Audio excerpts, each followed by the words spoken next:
नमस्कार मित्रांनो, तर आज आपण पाहणार आहोत ठरलं तर या मालिकेच्या पुढील भागामध्ये आपण आता पाहणार आहोत की अर्जुन आणि चैतन्य हे कोर्टाचं कामकाज आटोपून बाहेर निघालेले असतात। तेव्हा तिकडे तन्वी ही असते आणि तन्वी ही अर्जुनला पाठीमागून आवाज देते की अर्जुन, अरे अर्जुन थांब तरी, बोल तरी माझ्याशी। तेव्हा अर्जुन आणि चैतन्य थांबतात। तेव्हा अर्जुन फक्त तिच्याकडे वळून पाहतो। तेव्हा तन्वी म्हणते की अर्जुन चल आपण दोघे सोबत तर जाऊ शकतो ना गाडीमध्ये।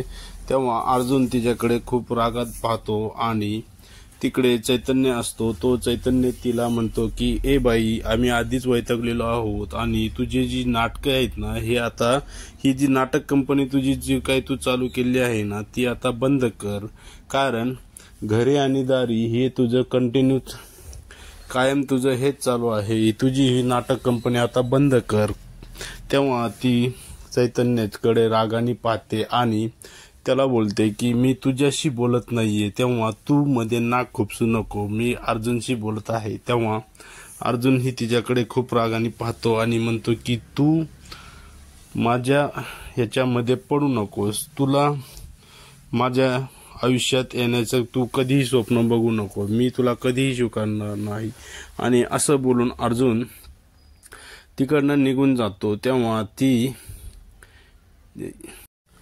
तेव्हा अर्जुन आणि चैतन्य तिथनं निघून गेलेले असतात आणि तरीही ती तन्वी जी असते ती तिथे थांबलेली असते आणि ती अर्जुनला म्हणते की अर्जुन, तू चिडल्यावर तर आणखीनच खूप छान दिसतोस आणि त्यामुळेच तर तू मला खूप आवडतस आणि तरीही मी तुला माझ्या आयुष्यात मी परत घेणारच।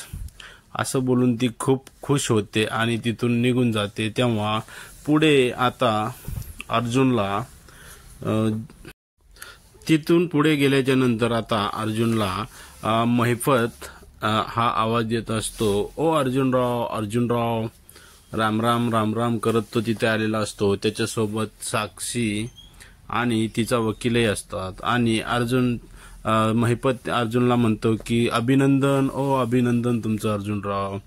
तेव्हा अर्जुन त्याच्याकडे फक्त रागाने पाहतो आणि त्याला काहीच बोलत नाही। तेव्हा महिपत म्हणतो की कशाबद्दल अभिनंदन करतोय हे तरी विचारा। तेव्हा तो म्हणतो की पहिलं अभिनंदन तर तुमच्या हातून तुमची केस गेली त्याबद्दल करत आहे आणि दुसरं अभिनंदन म्हणजे तुमचा सासरा म्हणजेच मधुभाऊ हा फासावर लटकणार आहे। तेव्हा आणि तिसरं अभिनंदन म्हणजे तुमची जी बायको असते सायली, ही तुम्हाला मिळू शकणार नाही। तेव्हा या तिन्ही गोष्टीमुळे मी तुमचं अभिनंदन करतो आणि तो खूप खुश असतो। तेव्हा अर्जुन त्याला म्हणतो की एवढी खुश व्हायची तुम्हाला गरज नाही, कारण ही केस अजून माझ्या हातून गेलेली नाही। तेव्हा तो महिपत हा थोडासा चक्रावतो आणि विचारतो की केस गेली नाही म्हणजे? तर तो म्हणतो की ही तुम्ही असं समजू नका की आणखी ही केस माझ्या हातून गेली आहे, ती केस कधीही माझ्याकडे परत येऊ शकते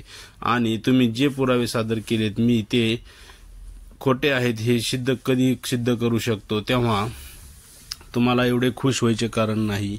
आणि तुमची जी ही मुलगी आहे ना साक्षी, जिने स्वतःच्या मेलेल्या आईला सुद्धा स्वतःच्या स्वार्थासाठी वापर केला आहे, तिलाही मी सोडणार नाही आणि तिलाही मी फासावर चढवणार आहे। तेव्हा महिपत खूप चिडतो आणि अर्जुन तिथून निघून गेला असतो। तेव्हा आता महिपत इकडे अर्जुनला धडा शिकवायचा म्हणजे ठरवतो। तेव्हा महिपत म्हणतो की याला आहे ना मी कायमचं संपवून टाकतो, याचं काहीतरी करूनच टाकतो, याचा मर्डरच करून टाकतो। तेव्हा साक्षी महिपतला समजावते की अण्णा असं करू नका, आधीच आपण एका केसमध्ये लटकलोय, तेव्हा याला अशी काहीतरी अद्दल घडवा की हा आपले केस होईपर्यंत तरी बाहेर नाही निघला पाहिजे, म्हणजे की याला किडनॅप करा। तेव्हा महिपत म्हणतो की पण याला किडनॅप नको, याला आपण मारूनच टाकू। तेव्हा साक्षी म्हणते की नको अण्णा,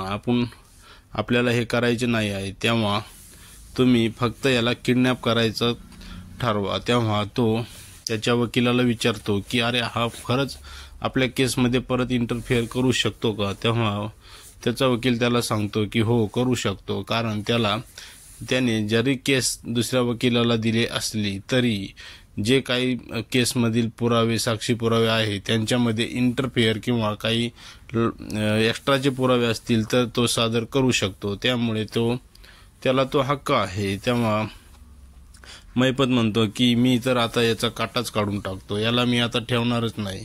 आणि महिपत आता अर्जुनला किडनॅप करायचा प्लॅन तयार करत असतो. तेव्हा आता इकडे चैतन्य आणि अर्जुन हे घरी जायला निघाले असतात आणि अर्जुन चैतन्याला म्हणत असतो की ह्याने जे खोटे साक्षी पुरावे जमा केले आहेत की तो अथर्व कोण आहे हिचा भाऊ, याचा शोध तर मला घेतलाच पाहिजे. आणि तो शोध घेण्यासाठी मी आता महिपत शिकरेच्या जुन्या गावी जात आहे. त्यामुळे आता तिथे जाऊन मी हे पुरावे खरेच आहेत का खोटे आहेत याची शहानिशा करणार आहे. तेव्हा चैतन्य म्हणतो की अरे अर्जुन, तू तिकडे एकटा जाऊ नको, तू जर एकटा भेटलास तेव्हा तर तुला काहीतरी घातपात होऊ शकतो किंवा हा महिपत करू शकतो. तेव्हा अर्जुन, मीही तुझ्यासोबत येतो. तेव्हा अर्जुन चैतन्याला म्हणतो की नाही, त्याची काही गरज नाही, तू इथेच थांब आणि तू ह्या केसवर पूर्ण लक्ष देऊन राहा. जर काही झालं उचनीच तर तू मला ते कळवशील. तेव्हा अर्जुन हा एकटाच गावी जायला निघालेला असतो आणि मध्येच इकडे महिपत हा अर्जुनला किडनॅप करण्यासाठी, म्हणजे त्यांनी काही गुंड पाठवलेले असतात आणि महिपतला तो किडनॅपही करून ठेवतो. एका मोठ्या गोडाऊनमध्ये अर्जुनला किडनॅप करून ठेवतो. आणि आता आपण पुढील भागामध्ये पाहणार आहोत की खरंच अर्जुन तिथून सुटू शकेल का, किंवा आता अर्जुनला कोण सोडवणार.